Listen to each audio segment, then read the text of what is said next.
Hi, I'm Brian Mahoney with psychologicaled.com. Today, I'd like to do something a bit different and talk specifically to the partners of guys dealing with psychological ED. I'm not a doctor or a psychologist, but I have been helping guys resolve ED issues for about 20 years in my coaching and hypnotherapy practice. So I've seen how rough it can be on the partner sometimes, and I've seen how important the role of the partner can be in getting things solved. ED can be as much of a relationship issue as it is the guy's personal issue. So I'd like to share a few things I think might help you to know. Most of what I've talked about I've learned in the course of my client work. Some of it comes from books like Erectile Dysfunction, Coping with Erectile Dysfunction, and the Wiley Handbook of Sex Therapy. As I address you directly, I'm addressing the 90% of partners who I think this applies to. There are definitely exceptions, but in my experience, what I'm going to say applies to the vast majority of partners of guys with psychological erectile dysfunction.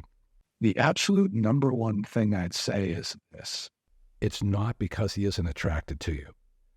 Again, it's not because he isn't attracted to you.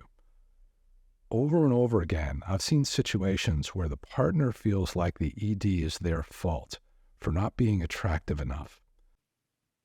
It's not because he isn't attracted to you. So they feel hurt, and the pattern starts. The partner feels hurt and upset. That makes the guy feel that much worse about things, so he dreads sex more and puts even more pressure on himself, and the more pressure he puts on himself, the harder a time he has in getting erections. And then when his erections fail, his partner feels hurt again, and the cycle continues. Again, it's not because he isn't attracted to you. If anything, the problem is the opposite of not attracted.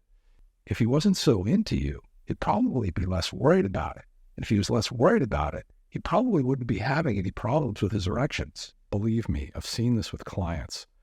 They were fine with one-night stands or dates they weren't really that into, but when they were with partners who they really liked and were really attracted to, they'd put pressure on themselves, and then the performance issues would result.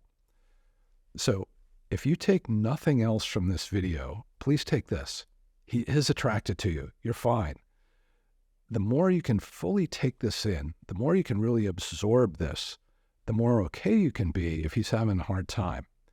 And the more okay you are with it, the easier it will be for him to feel better about things. And the better he feels, the better his erections will be. The second thing I'd say is that if you can take the pressure off him, it will make it easier for him to solve the problem. You may not be putting any pressure on him anyways. If not, great, excellent.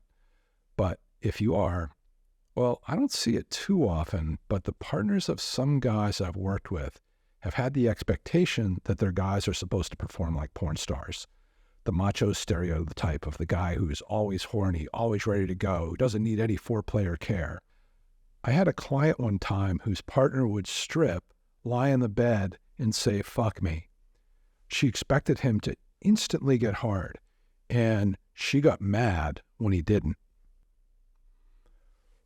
Whenever a guy calls me for a consult, one of the first things I ask is, how is your partner with this? If the partner is putting a lot of pressure on him, no judgment, but that's usually going to make it harder to get things solved. That said, I get it.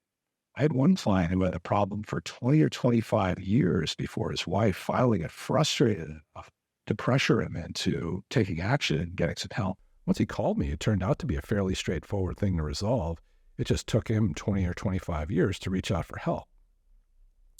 Still though, when it comes to actually solving the problem, being patient and supportive can really pay off. Much as the stereotypes are out there that guys are always supposed to be super horny and instantly hard, real life isn't like that. All the sex therapy books I've read and all my client experience point in the same direction. Sex is a cooperative experience. The more you can work together to create a fun, sexy, pressure-free environment in the bedroom, the easier it's going to be for him to just naturally find he's getting good erections. The problem can solve itself when he's good in an environment where he can relax like that. The third thing you may want to have is a basic understanding of the biology behind ED. It's pretty simple, and it may help make the stuff I was just talking about make more sense. The body, the nervous system, has two modes: sympathetic, fight or flight, and the parasympathetic, rest and digest mode. The penis has muscles that are like a faucet and a drain. When the body is in parasympathetic rest and digest mode, the faucet muscles open and the drain muscles close. The blood flows into the penis, it stays there, and the guy gets an erection. All good. But if a guy feels threatened or pressured, the nervous system goes into sympathetic fight or flight mode. It wants to divert more blood to the survival muscles, the arms and legs, so he can run or fight. So it closes the faucet muscles and opens the drain muscles. More blood for the arms and legs, less blood for the penis, no more erection. When guys are scared or putting pressure on themselves, they trigger that fight or flight mode. When they're in that relaxed rest and digest mode and they're getting some stimulation, they're probably going to be getting good erections. So that's it. If you're the partner of a guy with an ED issue, I hope you found something here that makes it easier for you. And ideally, I hope you found something that might help you both to move back in the direction of a really healthy, fun, carefree sex life again. I'm Brian Mahoney from psychologicaled.com. Thanks for watching.